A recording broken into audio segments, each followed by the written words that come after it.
Eastern Europe, Western Europe, two sides of the same coin, or reflections in a warped funhouse mirror. Our ideas get twisted, bent out of shape. Things that are similar seem different. Friends become enemies. But deep down, we're not so different. We share a history, a story of good times and bad. We all want the same things: love, safety, a good future for our kids, yet we mess up, we fall down. Words meant to bring us together push us apart. The funhouse mirror makes it all weird, creating a huge gap where we should be standing together.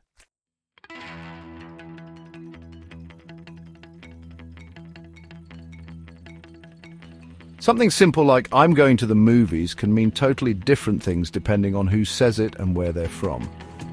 A normal trip to the cinema for one person is a big deal for someone else. Some people are direct, some are not. Being honest can seem rude to some. A thumbs up means good job, right? Nope, not everywhere.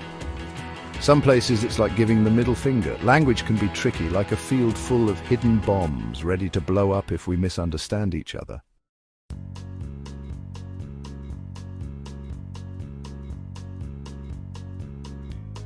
It's not just words, it's how we see things. How we see the world depends on how we grew up. Our past, our worries, and our biases. We see what we think we'll see, and we miss the things we all share as humans. We stick with people who agree with us, even if they're wrong. We like feeling comfy, but that doesn't mean we understand. What happens? A divided world where we could be friends, but aren't.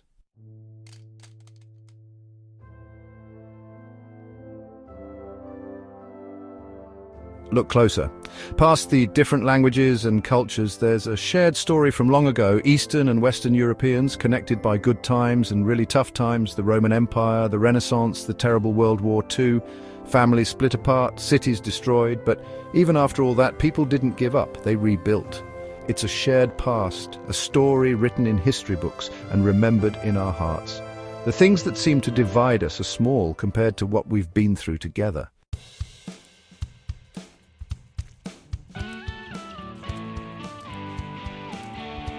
Deep down, we all want the same things: to be loved, to belong, to not lose the people we care about, and to have a good future.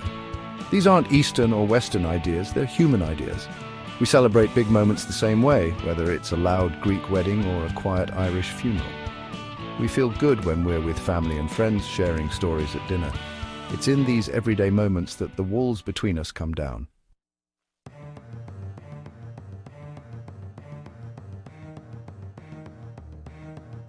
Culture is like a river, always moving, changing, and mixing with other rivers. Ideas, art, and traditions don't care about countries. Think about music. The beautiful music of Chopin, the exciting flamenco dancing, the fun Balkan brass band music. Books which tell us about people's feelings go beyond countries too. Culture has always moved across Europe, making a colourful mix.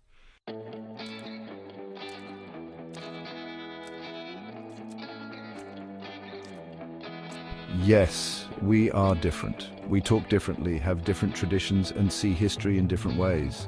But these differences make things interesting. Look deeper and you'll find a shared history that connects us.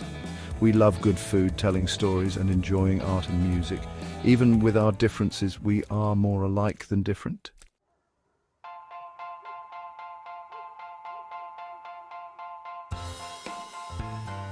Let's talk about the word yes.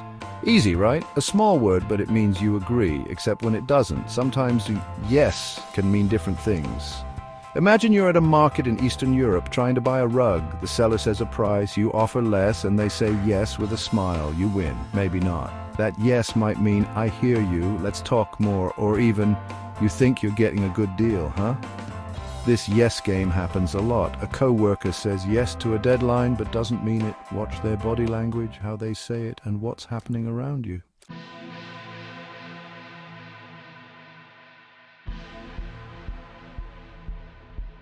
Actions are more important than words, but what if those actions mean different things in different places? You try to be friendly, but people don't understand or get mad. Like pointing. In many places, you point at something you're talking about. But in some Eastern European countries, pointing, especially with your pointer finger, is rude. And shaking hands, a strong handshake, looking someone in the eye, that's good, right? Not always. Even looking someone in the eye can be rude in some places. Something normal in your country could be rude somewhere else.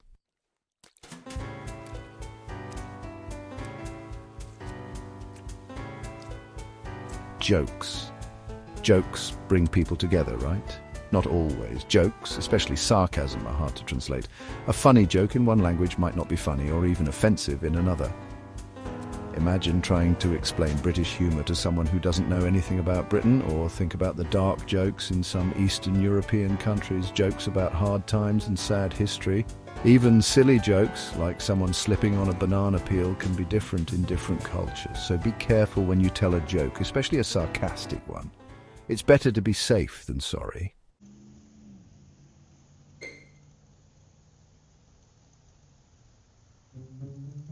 We've all been there. You say something dumb in another language, or worse, something that hurts someone's feelings. They look confused and it gets awkward. That's what happens when you don't understand different cultures. Like a tourist who learns a few words and says, "I want to eat your delicious food." Or a business person who tries too hard and uses big words or sayings they don't understand. And don't forget about online translators. They can mess things up too. So what should you do?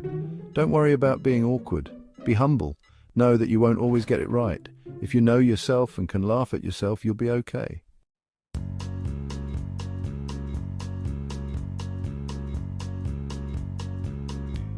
Remember the Babel fish from The Hitchhiker's Guide to the Galaxy?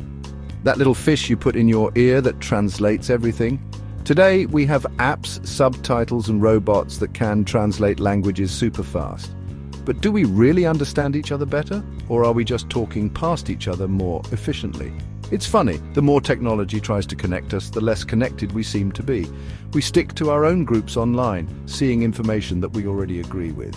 Really connecting with someone takes more than just words. It takes understanding how they feel, being open and trying to see the world from their point of view.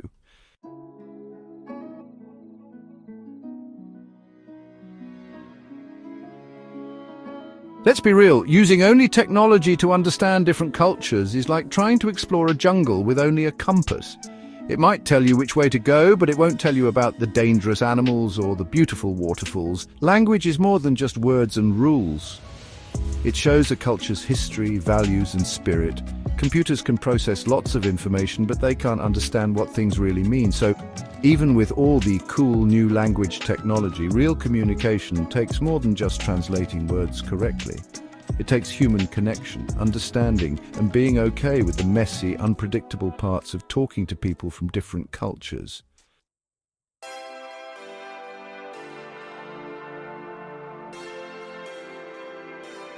Here's an idea. What if, instead of trying to build a perfect translator, we focused on understanding each other better? What if the goal wasn't just to convert words from one language to another, but to truly grasp the essence of what someone is trying to communicate?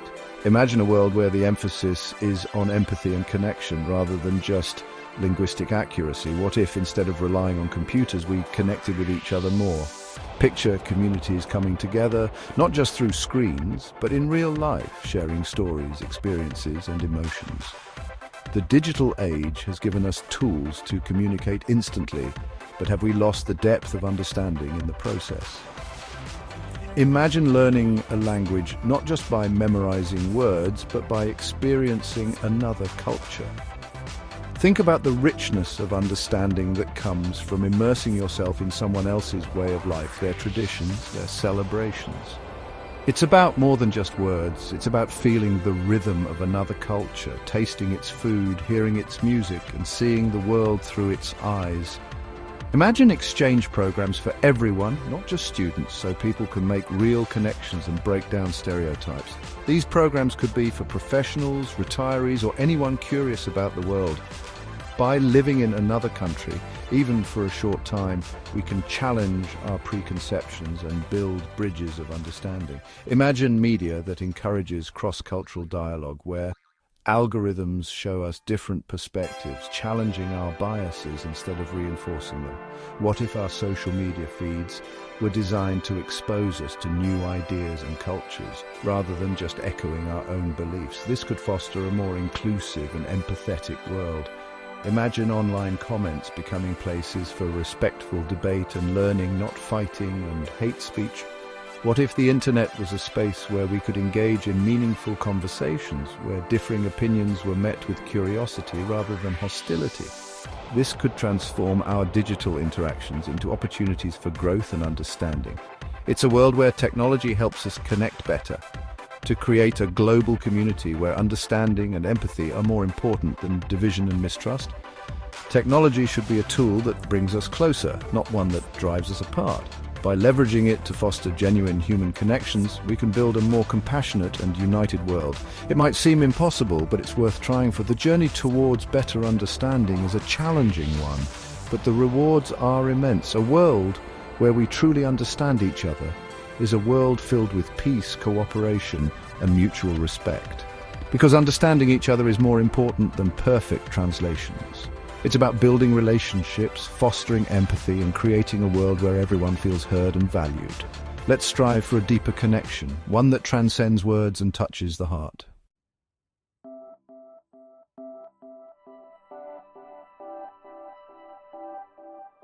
In the end, it's about this. Are we willing to try new things, to embrace the unknown, to step out of our comfort zones and experience life in its fullest form? Are we ready to open our hearts and minds to the endless possibilities that come with meeting new people and exploring new places? To really listen to each other, to hear not just the words but the emotions and stories behind them? Are we prepared to give our undivided attention, to be present in the moment, and to truly understand what the other person is trying to convey?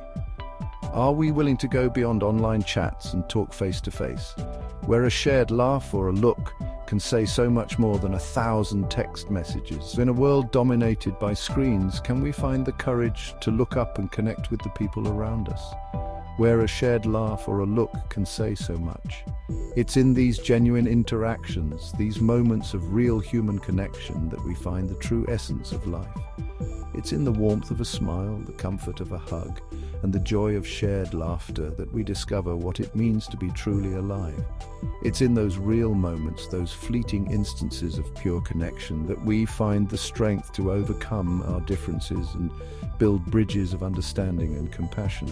When we let go of our biases and are open with each other, we create a space where true understanding can flourish. It's in this openness, this willingness to see the world through someone else's eyes, that we find the common ground that unites us all, that we truly understand each other. It's in the shared stories, the awkward silences, the laughter and tears, that we see each other not as strangers, but as fellow travelers on this journey called life. It's in the shared stories, the awkward silences, the laughter and tears, that we see each other not as strangers, but as people sharing this journey called life. These moments of connection, of genuine human interaction, are what make life truly meaningful, that we see each other not as strangers, but as people sharing this journey called life. So let's put down our phones, step away from our screens, and talk to people around us. Let's talk to people who are different from us, listen to their stories, and share our own. Let's remember that even with our differences, we all want to connect and belong. So let's put down our phones, step away from our screens, and talk to people around us. Let's engage in real conversations where we can see each other's expressions, hear each other's voices, and feel each other's presence. Step away from our screens and talk to people around us. Let's talk to people who are different from us, listen to their stories, and share our own. Let's remember that even with our differences, we all want to connect and belong, and talk to people around us. Let's talk to people who are different from us, listen to their stories, and share our own. Let's remember that even with our differences, we all want to connect and belong. Let's talk to people who are different from us, listen to their stories, and share our own. Let's remember that even with our differences, we all want to connect and belong. Because in a world full of technology, it's human connection that really matters. Let's remember that even with our differences, we all want to connect and belong. Because in a world full of technology, it's human connection that really matters. We all want to connect and belong, because in a world full of technology, it's human connection that really matters. It's empathy, curiosity, and seeing the world through each other's eyes that will bring us together and create a better future. Because in a world full of technology, it's human connection that really matters. It's empathy, curiosity, and seeing the world through each other's eyes that will bring us together and create a better future. It's human connection that really matters. It's empathy, curiosity, and seeing the world through each other's eyes that will bring us together and create a better future. It's empathy, curiosity, and seeing the world through each other's eyes that will bring us together and create a better future. So let's embrace the human touch. Let's cherish the moments of real connection. And let's build a world where everyone feels seen, heard, and valued, and seeing the world through each other's eyes that will bring us together and create a better future. Let's embrace the human touch. Let's cherish the moments of real connection, and let's build a world where everyone feels seen, heard, and valued. That will bring us together and create a better future. Let's embrace the human touch. Let's cherish the moments of real connection, and let's build a world where everyone feels seen, heard, and valued.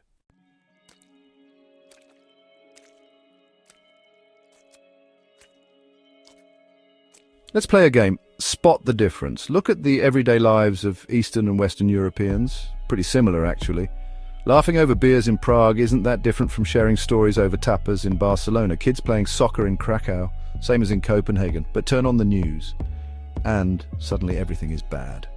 Politicians on both sides acting tough, drawing lines. They talk about us and them, about their own interests and old fights. It makes you want to grab a drink and ignore it all. The truth is, these fake divisions help the powerful, not the people. Fear makes people listen, and it's easy to get people on your side when you have someone to blame for everything.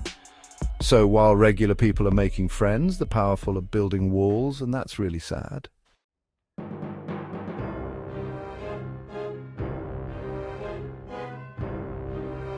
Power.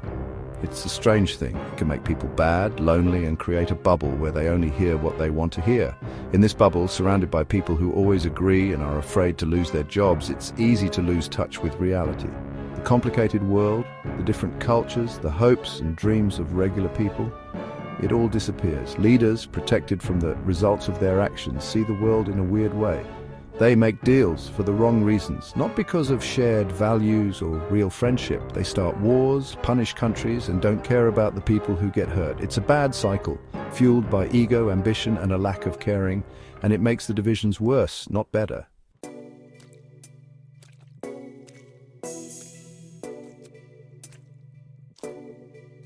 But here's the good news. While politicians play their games, regular people are making friends and working together. They're showing that real connection is stronger than borders and politics. It's happening in schools where students from different places are learning about each other. It's happening in concerts where musicians are mixing their music to make something new and beautiful. It's happening in towns all over where people are helping each other with problems like poverty, climate change, and inequality. This is the real diplomacy, the kind that doesn't need treaties or meetings. It's about shared experiences, human connection, and seeing each other as people, not enemies. And it's a powerful way to make things better.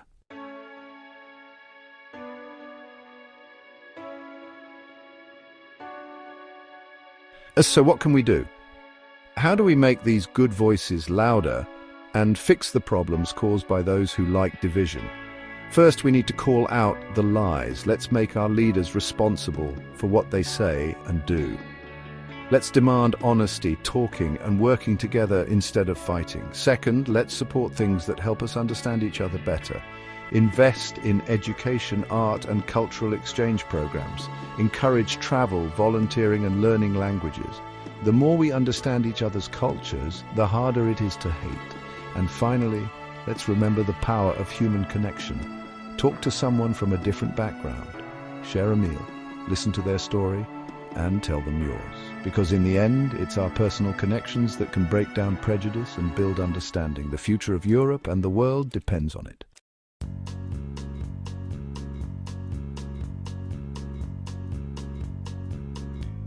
Back to Douglas Adams and his Babel fish. It translates every language instantly. Sounds amazing, right? Everyone gets along, no more problems. But, Adams said, if you erase language barriers, you might erase something more important, the desire to really understand each other. Think about it.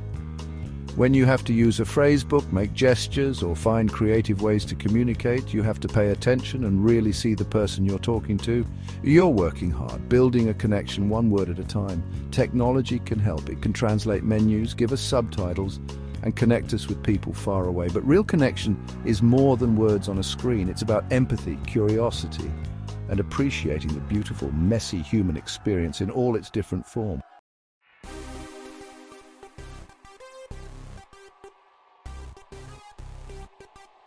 That funhouse mirror, twisting how we see east and west, is a trap. It distorts our perception, making us believe in a reality that doesn't exist. The reflections we see are not true representations of the world around us. They are mere illusions, crafted to deceive and mislead us. It's easy to believe stereotypes, to focus on differences, to let fear control us. These distorted images feed into our insecurities, making us wary of those who seem different. We start to see others through a lens of suspicion and mistrust, rather than understanding and empathy. This fear can grow, creating barriers that divide us further. But just like a funhouse mirror uses tricks, so do these twisted views of us and them. The reflections aren't real, they are manipulations designed to keep us apart. When we look into these mirrors, we see a world that is fragmented and broken. But if we step back, we can see the truth. The world is not as divided as it seems. Behind them are shared hopes, common fears, and a desire to connect that goes beyond borders and politics.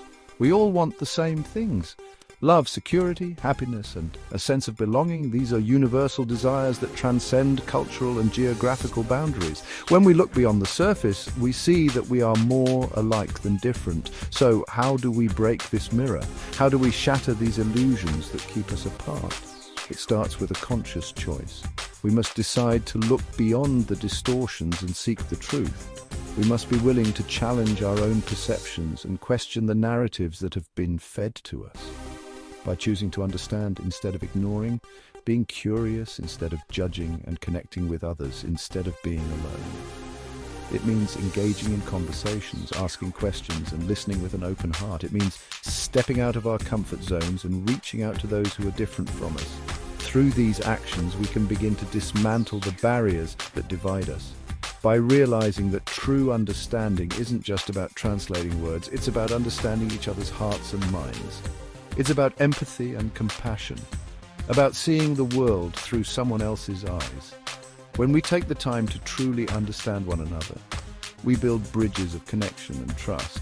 We can choose to listen to regular people, building connections through shared experiences, working together and being kind. These everyday acts of kindness and cooperation are the foundation of a more united world. When we work together towards common goals, we create a sense of community and belonging. We can challenge the powerful who use division to help themselves. We can stand up against those who seek to divide us for their own gain. By coming together and raising our voices, we can demand a world that values unity and understanding over division and fear. We can choose to see the good in each other, to celebrate our differences while remembering what we share. The choice is ours. Let's choose wisely. Let's choose to break the funhouse mirror and see the world as it truly is, a place of diversity, connection, and shared humanity.